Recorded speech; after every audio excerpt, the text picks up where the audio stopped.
The results came back a few days ago.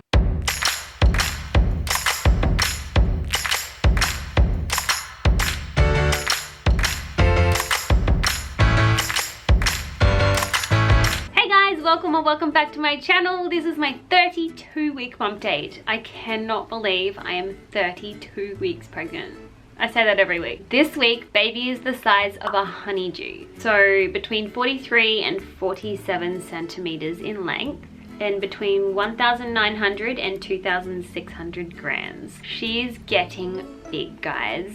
I can no longer reach my feet to put shoes on, so that's fun. I also can't see my bits when I'm shaving, so I'm kind of shaving blind, which I'm used to doing anyway because I don't have great eyesight. My symptoms this week have pretty much just been the same. I feel like I'm maybe getting a linea nigra. Is that how you say that? The line that goes down your stomach. I had it with Talia, but I feel like I got it earlier with her. I could be wrong, go back and look at my bump dates with her, but I feel like I had it earlier and like much darker with her. Maybe it'll just get darker from now on, but I feel like I have the faintest line down my tummy, so that's kind of new. I still have thrush. I'm going to try and figure out what the heck is going on there. I've also been getting a lot of baby brain. I've had baby brain this entire pregnancy. I forget things. I just have baby brain and I say stupid things and I just forget things all the time. I also feel like I'm maybe starting to get some nesting going finally. Up until now, baby girl has had like nothing prepared for her. Nothing, like nothing, zilch, nothing. So I've started washing her car seat cover and her like bassinet pram connection cover, as well as all of Talia's old clothes I have washed, finally. So I have to go through those and sort them. I've also cleared out 2 drawers for baby girl, so she's sleeping in our room for the first 4 months of her life-ish, 4 to 6 months probably of her life.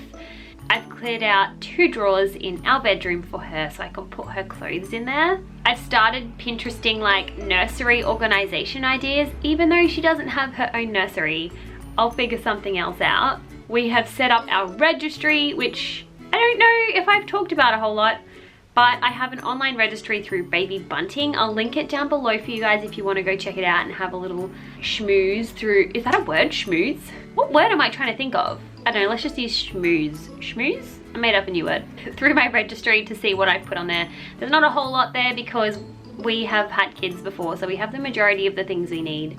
The thing with the registry though is if you purchase something off the registry, it doesn't actually tell me who has done so, who has purchased it. It doesn't give me any information.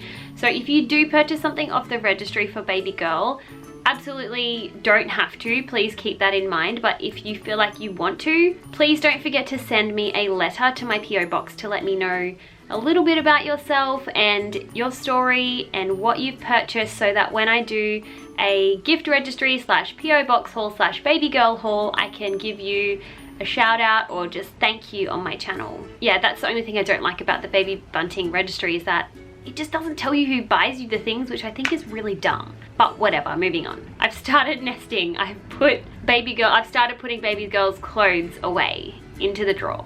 But I'm gonna go to Kmart and buy some more organization hamper, basket, container things to try and organize her drawers a little bit better because she only has 2 of them. I feel like I've mentioned this before, but my hair seems much thicker, which scares the crap out of me because I know I'm gonna lose all of it and then some after she's born. I don't have a whole lot of hair as it is, so postpartum hair loss is really scary to me. I get bald spots and it's not fun. Actually, a TMI symptom that has shown up the last probably week or so, very TMI, very gross, but it's completely a part of pregnancy, and I had it so incredibly bad with Talia, is constipation. And it's so incredibly mild this time around. It's not every day, it's not every time I go to the bathroom, it's just sometimes there. And I think it's because I don't drink as much water as I should. So I need to up my fluid intake to try and combat that. But thankfully it's nowhere near as bad as it was with Talia, because it was really bad with her. Baby girl, I think I mentioned in my previous bump date that baby girl is posterior. So her back is on my back and she's facing outwards. I felt her flip. I don't know if that's what I was actually feeling or whether It just happened to feel like that, but I feel like I felt her flip and now her movements feel very different. I don't feel like she's head down anymore. She was head down at one point, head down and posterior, and I feel like maybe she's flipped from being posterior to the correct way, but maybe she's not head down anymore. I don't know. I have a scan on the 11th of October to just see where everything is, to see if my placenta has moved up, to see if she is not giant because of the whole gestational diabetes thing, which I will talk about in a second. So I have a scan coming up that will give me all the information that I'm looking for, but I think she's flipped so that she's not posterior, but I don't think she's head down anymore. Any tips on how to get her to go head down and get ready to go, let me know in the comments, please. Gestational diabetes, let's speak about that. For those of you who've been following along on this pregnancy journey, you know that I was diagnosed with gestational diabetes around, I think it was like 24 weeks or 28 weeks or somewhere around there. And my GP was questioning the results because I was very, very sick when they tested me. So I went through a few weeks of not knowing whether I actually had it or not because my numbers weren't elevated unless I ate something crazy. And I had my gestational diabetes retest a week ago. I think it was a week ago now. And the results came back a few days ago. They called me. They didn't give me exact numbers on the phone from the hospital, but they did say that they were quite elevated. So I definitely do have gestational diabetes, which I am just glad to know that I have it. Obviously, initially I was very, very upset. If you watch my diagnosis video where I was told I have gestational diabetes, I was very, very upset that I had it, and I blamed myself because I didn't know a whole lot about it and I hadn't done a whole lot of research. I feel much better about the diagnosis now because number one, I know it's a definite diagnosis and I know that I have it and there's no question about it. And number two, I know more information about it, so I know how to control it. I know that I didn't cause it, but I know that I need to control it with my diet in order to avoid insulin. So I'm trying to do that. My numbers are fine when I'm eating healthy, so hopefully I can avoid insulin, but only time will tell. So yes, that's the gestational diabetes update. I definitely have it. I don't have exact numbers for you guys. I did take my own blood glucose levels on the day of the retest for my fasting levels, my 1 hour draw and my 2 hour draw. So I have a rough idea of what my numbers are. I've talked about it a couple of times in different videos,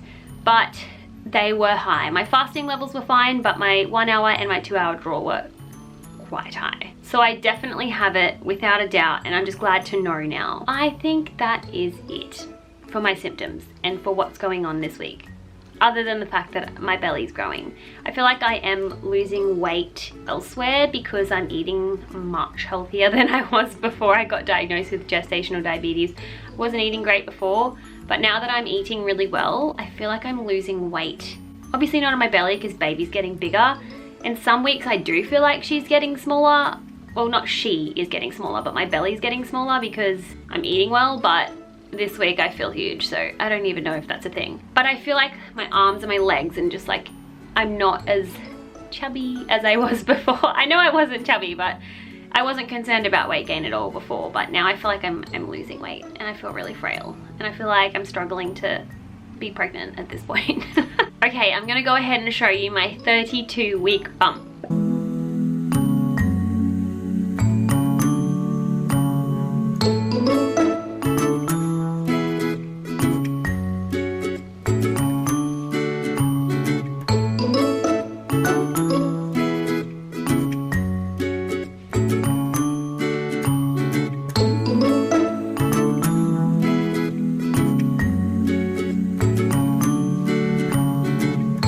That was my 32-week bump date. Thanks so much for watching. Don't forget to subscribe below if you want to follow our journey, and give this video a thumbs up if you liked it, and I will see you in the next one. Bye!